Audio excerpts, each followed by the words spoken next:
What's going on guys? Asamox here. Ngayong araw pag-usapan natin ang Legend of Ymir. So ano nga ba ang Legend of Ymir? Legend of Ymir is a MMORPG developed by WeMade, built with Unreal Engine 5, giving high fidelity visuals, big world scales, and immersive environment.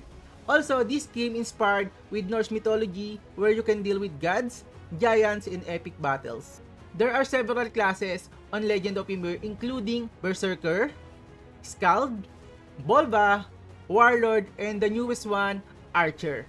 The global version of this game is scheduled for October 28, 2025 for PC and mobile. And also, this game has the auto combat features and manual control for PvE, questing, boss raid, PvP, inter-server battles, and also for tournament.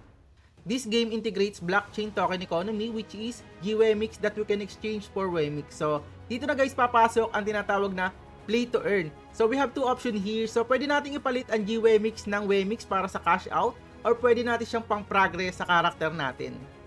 So, bakit nga ba worth it laruin si Legend of Ymir? So, number one na dyan, cross-platform. Pwede natin siya laruin sa PC at mobile at meron na din siyang auto at manual features in-game. And play to earn na din to guys, so pwede tayong kumita habang naglalaro. So marami pa tayong pwedeng abangan sa Legend of Ymir like inter-server battles, tournament, at marami pang iba. So kung hindi ka pa naka-pre-register, pwede kang pumunta sa comment section ng video na to para sa link at mag-register ka na at ilang araw na lang lalabas na si Legend of Ymir.